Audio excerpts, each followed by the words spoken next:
sambil aktivitas nyetel sholawat gitu kan. Ini kedengeran tuh kalau misalnya kayak kok kayak lagu Arab gitu. Nah, habis itu disamperin tuh. Ini pasti kamu nyetel apa namanya yang bukan dari kita gitu. Bukan yang biasa kita lakukan gitu. Ini nyetelnya kok sholawat, ada yang beda gitu. Orang-orang kok sore-sore udah dimana orang istirahat, malah dia ngerelain ke masjid. Tapi ada apa namanya satu ayat yang saya itu sering ulang-ulang di ayat itu. Kalau boleh tahu ayat apa itu? Itu seperti apa namanya? Innallaha malaikatahu yusholluna 'alan nabi. Masya Allah. Yang ada di Al-Qur'an itu.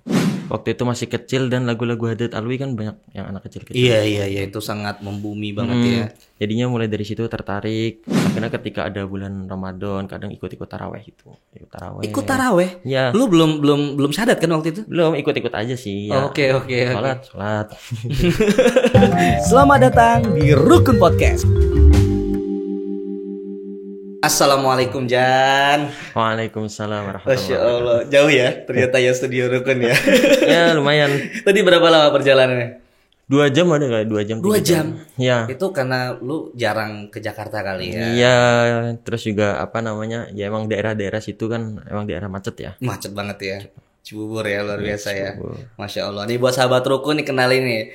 Panggilannya Jan, tapi dia kurang berkenan nih untuk explore. Kenapa sih lu agak malu atau gimana untuk nama lengkap, kemudian pakai masker, mungkin kurang nyaman ya? Iya, kurang nyaman aja. Jadi kalau misalnya ntar pergi-pergi kemana atau ngopi kan, kalau misalnya ada yang kenal gitu kan nggak enak gitu. Tapi kan ingin berkenan untuk sharing bersama sahabat Rukun ya. Insya Allah kita semoga kita bisa bermanfaat lah ya. Amin. Nih BTW nih buat sahabat Rukun tahu nih, lu usianya berapa itu buat sekarang nanti? Mau 20.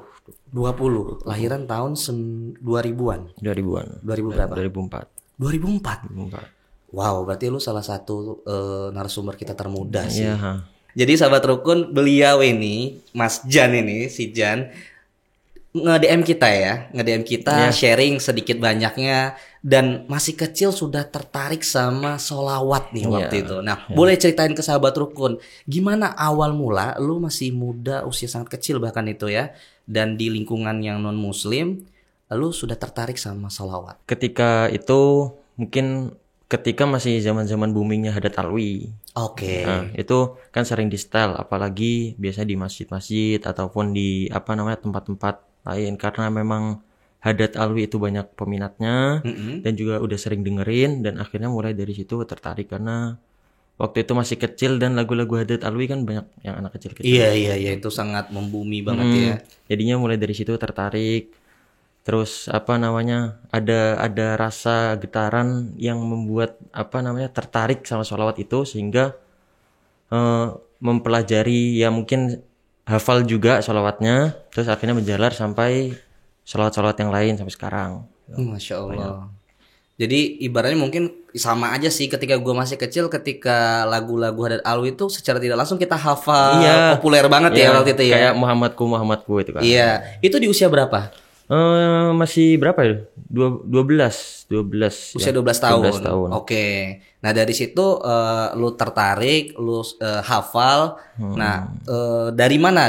Maksudnya ikatan atau benang merahnya dari awal lu tahu dan hafal itu bisa sampai berlanjut gitu. Sebenarnya saya tuh lebih ke orang kalau misalnya udah melajari terus tertarik itu saya lebih dalam lagi. Misalnya seperti sholawat. Bahkan kemarin ada sholawat-sholawat seperti Wahdana yang trending di TikTok.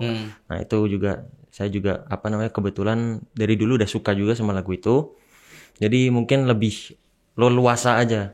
Jadi lebih banyak tahu sholawat-sholawat dan juga apa namanya banyak yang sering saya dengar juga ketika biasanya orang tua itu kalau misalnya pergi itu nyetel kayak Habib Syekh gitu. Masya Allah. Jadi terasa banget kalau misalnya kita itu dekat dengan Rasulullah. Getarannya itu berasa. Getarannya ya? Itu berasa. Masya Allah. Sehingga ada yang membuat di dalam hati itu terus ingin apa namanya memuji Rasulullah. Masya Allah. Nah tapi penasarannya gini, ketika lu sudah tertarik dengan selawatan, kemudian memuji Nabi Shallallahu Alaihi Wasallam, tapi kan di lingkungan yang bahkan keluarga lu yang non Muslim dan lu sendiri non Muslim tuh, Ya. ada mulai pertanyaan nggak atau misalnya kepo nggak nih? Kayaknya gue salah server deh gitu. Ya mungkin awal-awal memang seperti itu, apa namanya, lebih ke diem-diem sih. Kalau misalnya kita terang-terangan kan takutnya ternyata Kaget lah diusir atau kena apa namanya, dikeluarin dari keluarga atau kenapa gitu kan. Makanya kalau misalnya kayak dengerin sholawat itu lebih sendiri aja. Misalnya nyetel biasanya saya umpetin di bantal gitu. Tapi lu udah tahu bahwasanya itu memang bukan di ranah keyakinan lu yang sebelumnya. Iya, udah tahu sih sebenarnya. Nah itu kenapa apa namanya dengerinnya secara perlahan sendiri. Perlahan. Gitu. Jadi tertarik jadinya. Nah terus ketika di DM tuh sampai ketahuannya gimana bro? Karena udah sering nyetel juga, jadi coba apa namanya sambil aktivitas nyetel sholawat gitu kan. Jadi kedengeran tuh kalau misalnya kok kayak lagu Arab gitu. Nah habis itu disamperin tuh.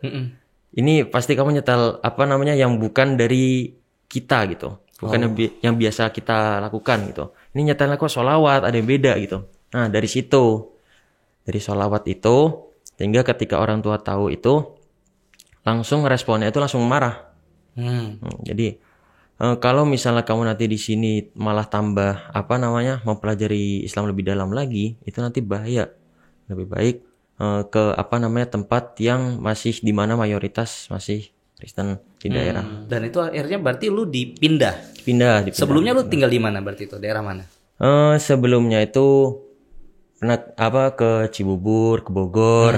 Tuh, setelah dipindah baru ke Jawa. Oh, dipindahnya malah ke Jawa ke ya. Ke Jawa. Dengan lingkungan yang masih sama keyakinannya gitu. Keyakinannya. Oke, itu tinggal sama keluarga juga pindah gitu.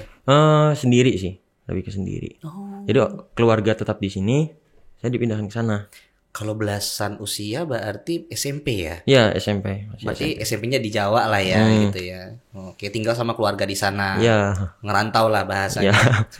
Nah, ketika sudah lu ngerantau, lu kepo lu tuh seperti apa? Atau selawat lu bagaimana dengan lingkungan yang mungkin lebih agamis di keyakinan lu sebelumnya? Ketika pas saya di sana itu, jadi ada beberapa itu yang apa namanya keluarganya itu Muslim, mungkin jadi di desanya itu semuanya nggak Kristen.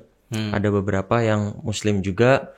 Nah dari situ biasanya kan kalau misal kayak malam takbiran atau ada sholat, biasanya tuh yang saya bingung kenapa selalu rame gitu, selalu ada kegiatan gitu. Dari situ mulai anak-anak kecil kok kelihatan kayak bahagia dan apa namanya orang-orang kok sore-sore udah dimana orang istirahat malah dia ngerelain ke masjid ataupun segala macam, kayak misalnya apa namanya ada tahlilan juga. Saya sebenarnya dari situ sih mulai agak tertarik. Mungkin belum dapat hidayah kali ya. Iya, itu salah satu pintunya lah ya. Setidaknya tergetar paling. Dari situ aja. Sedangkan di sisi lain lu di sana semakin aktif dengan kegiatan agama sebelumnya. Iya, itu disuruh kalau misalnya apa namanya kita udah mengenal, itu kita disuruh untuk mending apa namanya jangan ikuti, kita lebih memperdalam agama lagi supaya iman kita lebih kuat. Nah, dengan cara itu supaya iman kita tetap kuat, tidak pindah agama. Dari situ kita belajar apa namanya mungkin, tapi ketika sudah belajar itu kita merasa malah justru tidak nyaman. Gitu kenapa ya? Apa mungkin karena udah terlalu lama mungkin nggak pernah baca Alkitabnya ataupun segala macam gitu. Jadi malah lebih tertarik ke Islam, malah bukannya mendalami agama sendiri tapi malah agama orang lain. Artinya belum malah bergejolak gitu ya. Iya. Ya. Dan akhirnya ketika ada bulan Ramadan kadang ikut taraweh gitu. Ikut taraweh? Ya. Lu belum syahadat kan waktu itu? Belum, ikut aja sih. Ya. Oke. Salat. Di waktu itu ikut gerakannya aja gitu ya. Oke. Artinya di sana justru ada ruang untuk lu untuk mengekspresikan atau belajar kekepoan lu itu di keyakinan muslimnya gitu. Ya. Oke. Nah, dari situ berarti makin dalam ya. Makin banyak ya ibaratnya yang lu cobain itu ya. Sholat taraweh gitu kan. Puasa enggak itu? Puasa sih enggak sih, paling cuma apa namanya dikasih tahu sama teman. Kalau misalnya bulan Ramadan itu orang muslim itu semuanya berpuasa. Jadi kamu jangan makan di luar gitu. Oh. Boleh makan di rumah tapi jangan di luar. Oke. Jadi lo menghargai itu. Menghargai. Ya. Lo ngerasa nggak waktu itu kayaknya Islam banyak banget deh aturan, kemudian entah dari sholatnya banyak aturan puasa gitu, malah nggak bikin lo pesimis gitu? Ya sebenarnya ada pemikiran gitu sih. Kenapa harus diharuskan itu tepat waktu gitu. Sepertinya sholat harus sholat. Padahal baru tadi sholat, ini udah sholat lagi. Yeah. Terus kenapa ada ada puasa, terus ada puasa sunnah. Sedangkan teman saya itu masih kecil itu udah biasa puasa Senin Kamis itu, puasa Senin Kamis itu. Nah, itu dari situ. Kenapa harus setaat itu gitu? Oh, jadi malah penasaran ya. Dari situ. Nah, itu kan penasaran ya. Terus lu bertanya nggak sih coba kepada teman lu yang tapi kan usia masih muda ya, atau ke orang tuanya atau orang sekitar tentang Islam gitu? Belum sampai situ sih, belum pernah nanya-nanya teman juga. Cuma ketika biasanya kalau misalnya sekolah itu karena ada juga yang beberapa muslim itu kadang memberikan kalau misalnya ini ada kegiatan muslim misalnya kayak sholawatan, ini ada kegiatan ini gitu, kamu ikut apa enggak? Kan kita pengen ikut tapi kita bukan agamanya. Takutnya kalau misalnya kayak gitu kan salah, ntar malah ngapain kafir ikut-ikutan gitu kan. Takutnya gitu. Itu yang ditakutin. Tapi ya alhamdulillah sih teman-temannya pada baik sih. Menerima ya. Saya diajakin walaupun emang bengong gitu. Yang penting ngeliatin aja. Iya, ngikut aja. Ikut. Banyak kok sebenarnya yang ikut-ikut juga kok. Iya. Walaupun sebenarnya bukan Islam gitu kan. Akhirnya ikut kegiatan. Itu ketahuan sama keluarga yang di sana gimana? Sebenarnya kalau misalnya keluarga dari sana itu nggak tahu. Jadi taunya kalau misalnya keluar dari rumah itu pasti main. Oke. Kan namanya juga anak kecil, kalau misalnya umur segitu pasti main. Kalau nggak main ya paling kemana, ke sawah atau kemana gitu. Nah dari situ aja sih. Terus mulai pelan-pelan itu ketahuan itu ketika pas masuk rumah terus ngedengerin ngaji Al-Quran. Kamu ngaji? Enggak, sebenarnya nyetel aja, MP3 aja. Okay. MP3. Tapi ada satu ayat yang saya itu sering ulang-ulang di ayat itu. Kalau boleh tahu ayat apa itu? Itu seperti innallaha malaikatahu yusholluna 'alan nabi. Masya Allah. Yang ada di Al-Quran itu. Itu dari situ mulai lebih tertarik lagi kira-kira ini pertama dari artinya apa, terus kenapa harus Tuhan juga ikut bersolawat, itu dari situ. Mulai pelan-pelan. Nenek itu tahu ketika pas saya mulai ikut kegiatan agama-agama di agama-agama muslim, karena kalau misalnya kayak di Kristen kan jarang tuh. Jarang kayak beribadah minggu juga jarang kadang. Ketika di muslim itu kan harus ada kegiatan-kegiatan majelis atau itu dari situ mungkin nenek ngerasa ada yang ini orang kayaknya ada yang berubah dari yang sebelumnya itu, kayak ada ketertarikan. Sedangkan sebelumnya itu mungkin ya kalau misalnya disuruh kayak ya sama kayak anak muda lah, kayak ngapain sih gitu. Atau sering dimarahin gitu, ngapain ikut-ikutan kegiatan muslim, terus hal kayak gitu tuh kayak buang-buang aja gitu segala macam. Tapi dari situ pas semenjak berubah itu mungkin ada sifat-sifat Islam kayak misalnya sama orang tua itu harus sopan, akhlak ya, akhlaknya berubah itu saat itu. Karena kan kalau misalnya kita di Jakarta kan tahu sendiri kayak gimana sama orang tua gitu. Nanti aja gini gitu. Dan itu lu tunjukkan adabnya mulai berubah, lebih baik. Nah, diajarin sama guru saya juga, sama teman saya juga, bilang kalau misalnya sama orang tua itu harus sopan. Sama orang tua itu harus hormat. Karena surga di telapak kaki ibu gitu. Dari situ lu belum mualaf? Belum itu. Kapan lu ketika sudah selesai SMP atau masih di sana atau sudah pindah? Udah lulus, udah pindah juga. Baru mulai mualaf. Iya, baru mulai mualaf. Berarti full di Jawa itu pas ketertarikan sama Islam, mulai dilihat sama keluarga ini adabnya berubah segala macam, belum mualaf ya? Belum. Oke, tapi ada pertanyaan nggak langsung dari keluarga? Kamu kenapa seperti ini gitu? Iya, yang pertama itu yang aneh dilihat sama keluarga itu, karena sebelumnya itu biasanya kalau misalnya saya ngomong kayak gua lu itu sama orang tua kan ngomongnya gitu, gua lu. Nah, gua tuh pengennya tuh makannya kayak gini tuh. Terus tiba-tiba pas ketika ketemu sama orang tua yang ngomongnya mulai aku, saya tuh. Jadi mulai apa namanya kok kelihatannya kayak ini anak tambah sopan gitu. Kenapa gitu? Terus nggak pernah bentak, dulunya sering bentak-bentak, bahkan sampai tetangga itu sering bilang kalau misalnya suara ibu kamu itu sampai keluar kalau marahin gitu. Tuh. Oh, itu dulu dablek ya. Iya. Agak dablek ya. Gitu. Mungkin seusia masih muda lah ya. Ya. Terus dari situ selesai dari SMP pindah ke Jakarta lagi. Atau di Bogor? Jakarta. Di Jakarta. Nah, di sana masuk SMA di sini juga ya, di Jakarta. Di sini, Jakarta.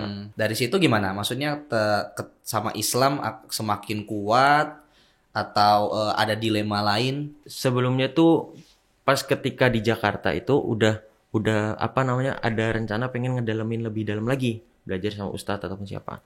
Tapi karena memang orang tua itu nggak mendukung, terus nggak bolehin juga, lebih baik kamu itu sekolah SMK atau SMA gitu ya. Pokoknya yang apa namanya Islam itu nggak terlalu penting gitu. Tuh, jadi takutnya nanti kalau misalnya lebih dalam lagi nanti akhirnya mualaf dan mungkin nanti jadi apa namanya malu-maluin keluarga atau segala macam gitu kan. Karena kalau misalnya di Kristen kalau misalnya ada yang masuk Islam itu kadang kita kayak ngerasa dimalu-maluin gitu Bang. Oh gitu ya. Dimalu-maluin. Mungkin fenomena ketika masyarakat pindah keyakinan ya pasti akan ada efek ya. Ya itu yang berat sih. Nah selama ini kan biasanya ya terlihat kayak apa namanya parah gitu Bang. Jadi ketika saya masuk Islam itu banyak yang belum menerima itu. Berarti ketika masuk Islam di usia sekitar 16 oh, 17. Baru SMA kelas 1 berarti. Iya. Orang tua tahu? Orang tua belum tahu. Ya. Oke. Cuma orang tua itu taunya kalau misalnya saya itu beda, itu aja. Oke. Memang tertarik sama Islam iya, gitu. Kayaknya nih orang kok apa namanya agak beda. Nah, ketika apa namanya pernah malam itu saya nyetel Quran, itu orang tua itu ngerasa kayaknya orang ini cocok deh. Cocok kayaknya masuk Islam tuh cocok gitu. Oh gitu. Jadi orang tua menerima itu sebenarnya ya. Soalnya saya udah agak jauh dari agama, dari Kristen gitu. Karena ketika apa namanya orang tua tahu itu ya coba menerima gitu aja. Menerima. Karena itu pilihanmu sendiri gitu kan. Kalau misalnya mau masuk Islam ya silakan. Tapi kalau misalnya kamu masih pengen di Kristen silakan juga. Silakan. Karena sudah kamu masuk fase dewasa juga gitu kan. Ya. Itu sih yang agak berat. Iya, dan akhirnya dari pernyataan itu lu mualaf. Ya, dari situ diajakin sama teman pertama tanya dulu misalnya kayak soal apa namanya Islam tuh berat nggak sih kira-kira. Terus apa namanya ada kegiatan-kegiatan apa aja. Terus biasanya kalau misalnya orang mualaf itu harus seperti apa. Karena kan kita cuma taunya sholat, itu aja sholat, ada kegiatan apa, tapi kita nggak pernah ikut, sesekali aja kalau diajak, itu aja.